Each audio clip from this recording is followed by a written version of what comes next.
So I was on Instagram and I found this map. It is a map of the most common surname in England and Wales according to an 1881 census. It is by Amazing Maps. Let's have a look at it. So we'll start off with Wales. All of Wales, barring Carmarthenshire and Pembrokeshire, the common surname is Jones. I don't think the letter J exists in the Welsh alphabet. I think that has something to do with anglicising the name. So in short, it's England's fault. What surprise, what was where. Most of England, the most common surname is Smith. Smith is the most boring name in the world. Imagine your last name being Smith. I mean, it's not bad, but like, come on, that is so boring. In England, we do have a little bit of sparkle though in Cornwall. It is Williams in Devon, it is Harris in Westmoreland, it is Atkinson, and it is Thompson for Northumberland. I think that's something to do with conquests. I would think that'd be the case because that's sometimes how names can come about from like families and all that. But yeah, it's nice to have a little bit of sparkle there. But Smith just dominates England and just a little bit boring. Also, just realised Cheshire also has Jones as a common surname. I didn't even notice that. But do let me know what you think about this map. I don't think this would change that much from then to now. I don't think there'd be that much of a difference, but do let me know what you think.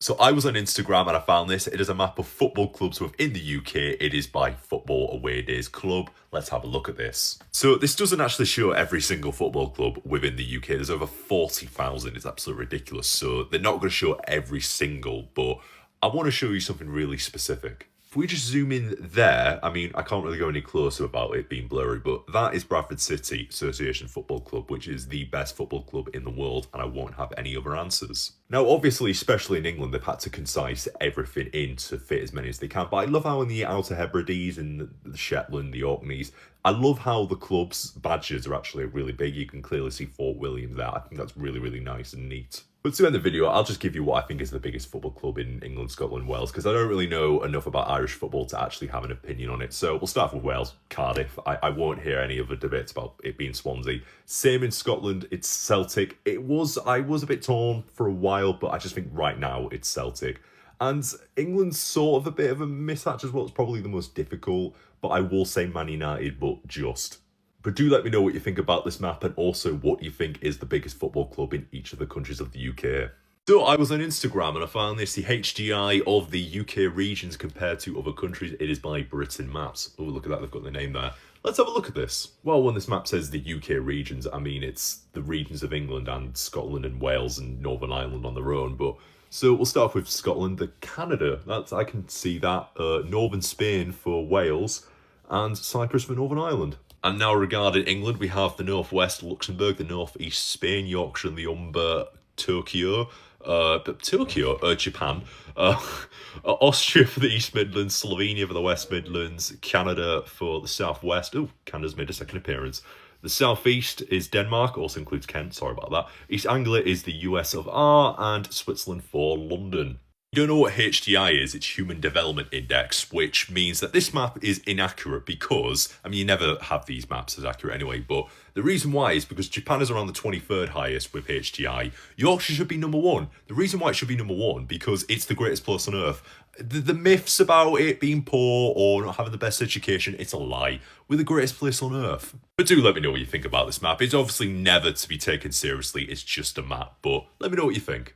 So I was on Instagram and I found this, the GDP per capita of each British region. So let's have a look at this. So first of all, we'll start off with Wales, Scotland, Northern Ireland. I don't really like how we label them as regions. Scotland and Wales are countries within the UK, not regions. So I'd love to see the region within Scotland and Wales and see what their GDP is. Because, for example, I think Edinburgh's now is about £60,000. Do correct me if I'm wrong. So I'd love to see what they do there.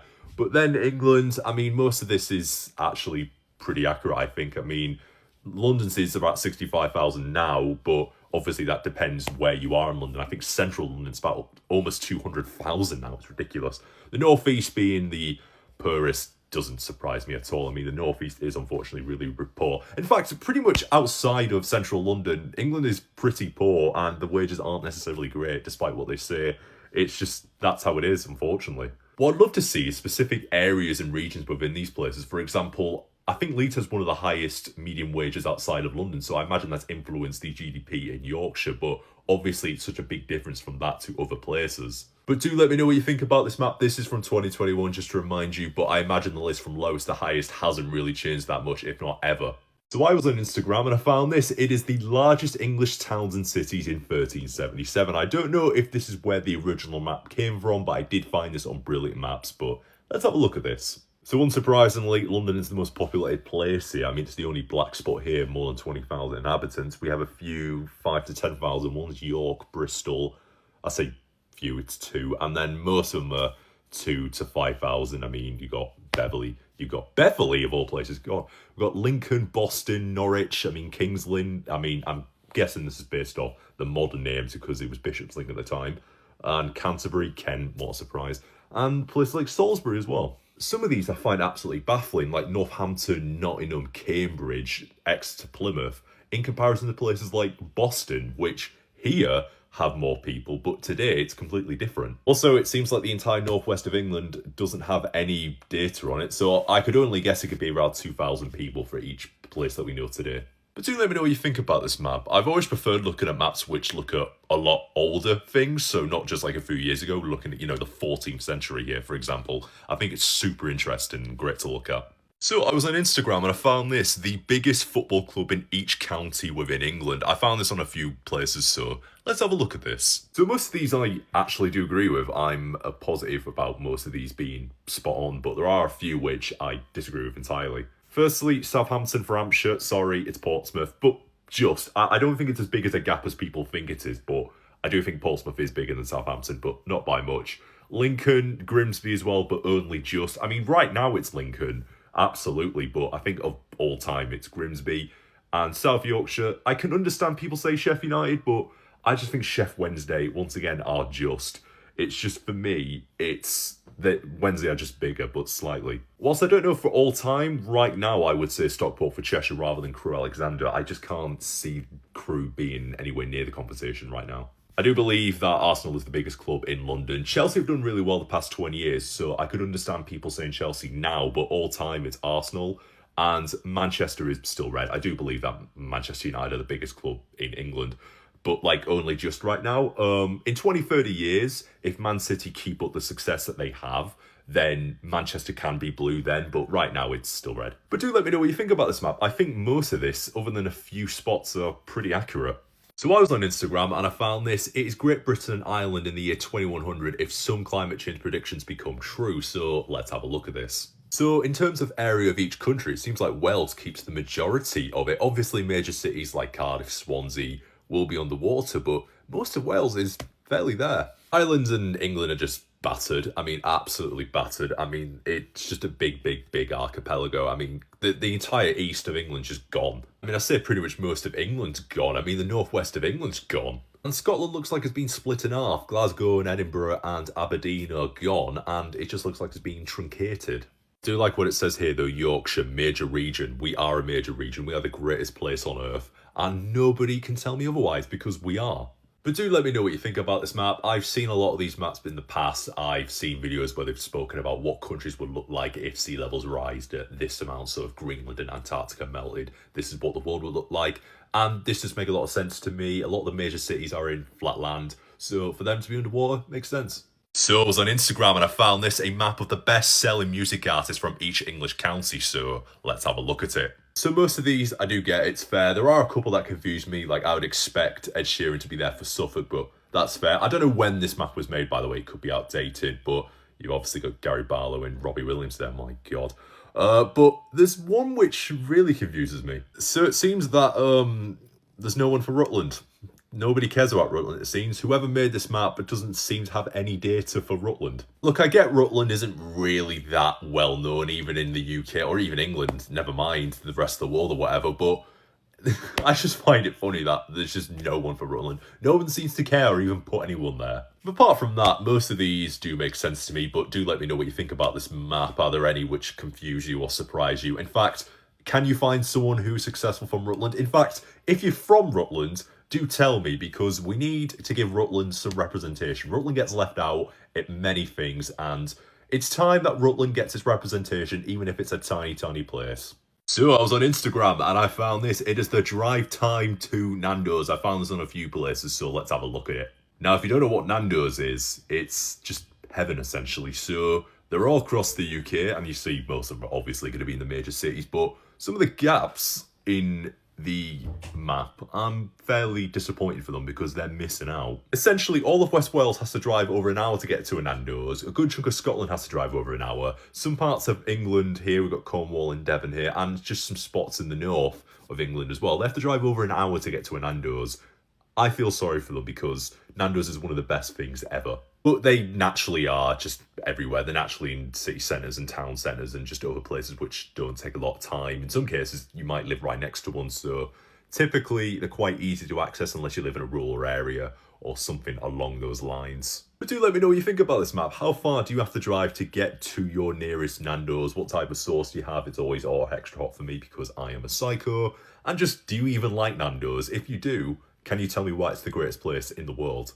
So I was on Instagram and I found this, the countries with the most Welsh speakers. It is by Britain Maps, but I did find this on Welsh Stories, so let's have a look at this. So the country with the most Welsh speakers is, of course, Wales. The number is at 883,000, it says here, but I believe that number's actually going up, so it is rising. England also, I mean, it's mainly the border counties when it comes to Welsh speakers in England, so Cheshire, Shropshire, Herefordshire, but also major cities like London and Liverpool. And of course, Argentina, Patagonia, but I think it's a slightly different dialect to what they have in Wales. So I think there are a few words and a few phrases that are different, but of course, you know, they can communicate with Welsh people who speak Welsh easily. It's kind of like England and Americans speaking English. They can communicate perfectly, it's just different words and stuff, but I think the dialect and accent's slightly different. And I know this is not the point of the map, but there are also Welsh speakers in Canada. There's about 4,000 reported, in America about 2,000, in Australia almost 2,000, and no doubt there are Welsh speakers in pretty much any corner of the world.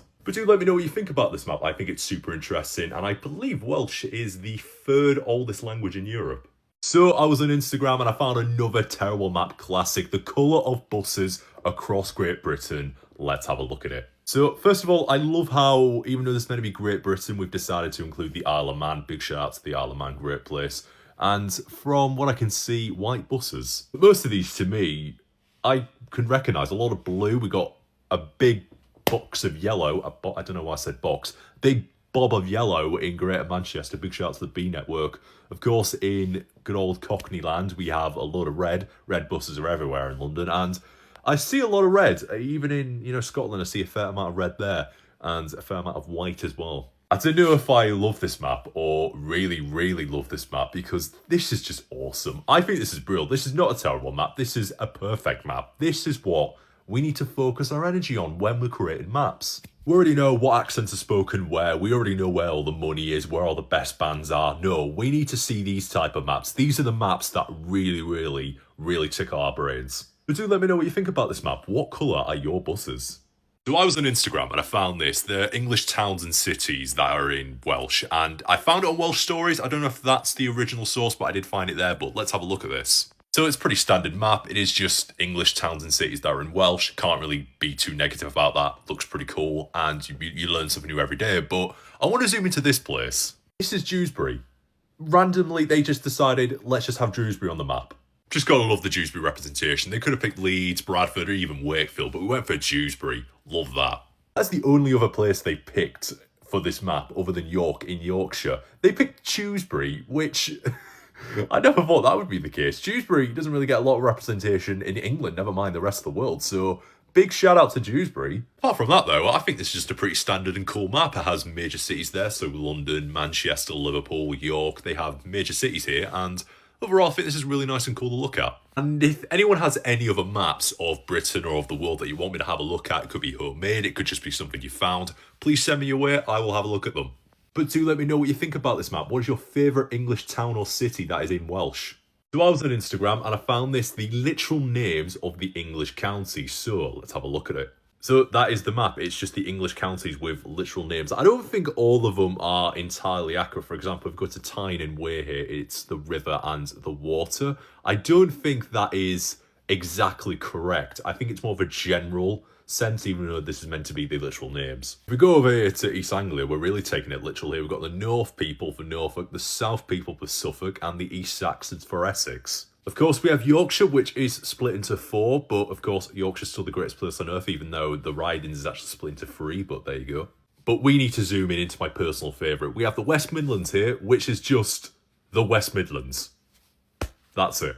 But sticking with the West Midlands, do you know that Birmingham was the first city within the UK to gain city status without a cathedral? But do let me know what you think about this map. I've obviously only discussed a few. If I went over every single county, we'd be here forever, and I don't really want to bore you with that. Unless someone really wants that video, it would have to be a YouTube video, but let me know what you think about this map.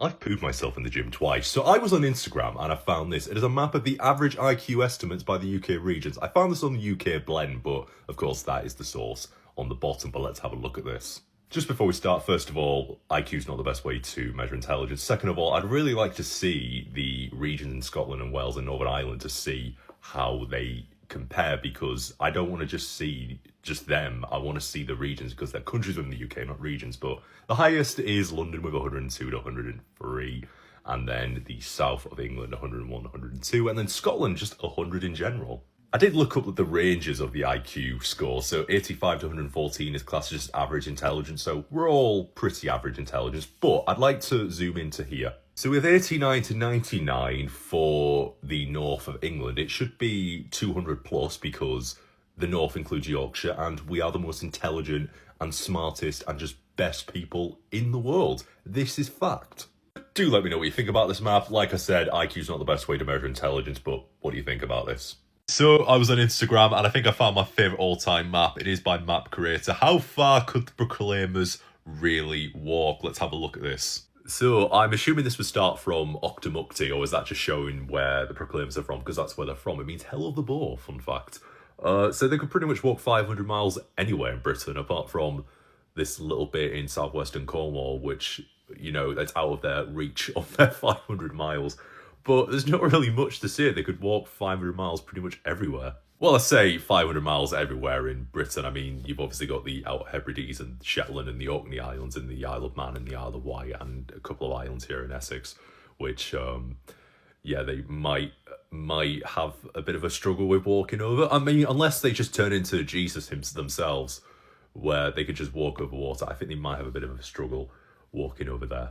But do let me know what you think about this map. Could you walk 500 miles in general? Could you walk 500 miles and could you walk 500 more? I definitely could if I was given Iron Brew.